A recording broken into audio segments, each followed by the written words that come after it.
Friends, Sher Shah Suri ने हुमायूं को चौसा और कन्नौज के युद्ध में बुरी तरीके से पराजित किया था।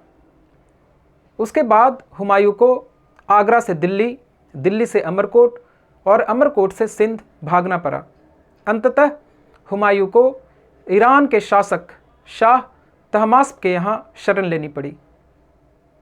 यह आश्चर्य की बात है कि हुमायूं, जिसने कि 1540 ईस्वी में दिल्ली का साम्राज्य पूरी तरीके से खो चुका था, 1555 ईस्वी में पुनः उस साम्राज्य पे अपना अधिकार करने में सफल रहा। पर्सिया के शासक की सहायता से हुमायूं ने एक सेना संगठित की और फिर कांधार पर आक्रमण किया। कांधार पर उस समय हुमायूं का ही भाई अस्करी का शासन था। अस्करी भाग खड़ा हुआ और फिर कांधार हुमायूं के कब्जे में आ गया।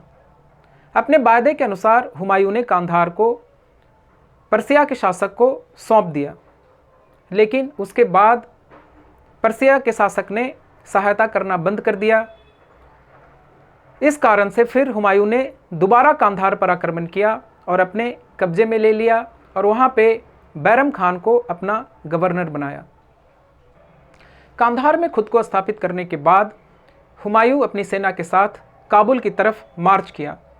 कामरान काबुल से भाग खड़ा हुआ और काबुल पर हुमायूं का कब्जा हो गया और कई बरसों के बाद हुमायूं अपने बेटे अकबर से वहाँ पर मिला। इसके बाद हुमायूं ने अपने को उस इलाके में, अफ़गानिस्तान के इलाके में मजबूत करने की कोशिश की। एक बार जब हुमायूं सैनिक अभियान पर निकला हुआ था तो कामरान ने फिर से काबुल पर अपना कब्जा कर लिया। इसकी सूचना मिलते ही हुमायूं वापस आया और दोनों भाइयों के बीच भीषण युद्ध हुआ। जब गोले बरसाए जा रहे थे, इसी बीच कामरान ने यहाँ तक कि अकबर को किले की बाहरी दीवार से लटका दिया था। इस युद्ध में कामरान फिर से पराजित हुआ और वहाँ से भाग निकला। हुमायूं अपने भाइयों से परेशान हो रखा था। अंततः कामरान को गिरफ्तार किया गया और उसे अंधा करके मक्का भेज दिया गया, जहाँ पर उसकी मृत्यु हो गई। अस्करी को भी निर्वासित कर दिया गया।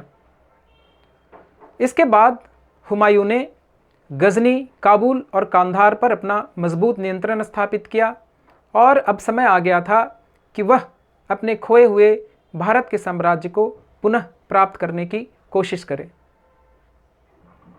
इधर दिल्ली में शक्तिशाली शासक शेर शाह की 1545 ईस्वी में मृत्यु हो चुकी थी और उसका पुत्र इस्लाम शाह दिल्ली का नया शासक बना। इस्लाम शाह ने 1553 तक दिल्ली का शासन चलाया। उसके बाद उसकी भी मृत्यु हो गई। इस्लाम शाह की मृत्यु के बाद दिल्ली में उत्तराधिकार का संकट पैदा हो गया। इस्लाम शाह की मृत्यु के बाद उसका नाबालिग पुत्र फिरोज शाह दिल्ली का शासक बना। फिरोज शाह की हत्या आदिल शाह ने कर दी और दिल्ली का शासक बन बैठा। आदिल शाह को आगरा का सूबेदार इब्राहिम शाह ने परास्त किया और दिल्ली का शासक बन बैठा। इसी बीच पंजाब का सूबेदार सिकंदर शाह ने इब्राहिम शाह को हराया और दिल्ली और आगरा पर कब्जा कर लिया। हुमायूं ने बैरम खान के नेतृत्व में सेना संगठित की और भारत की तरफ कूच करना शुरू किया।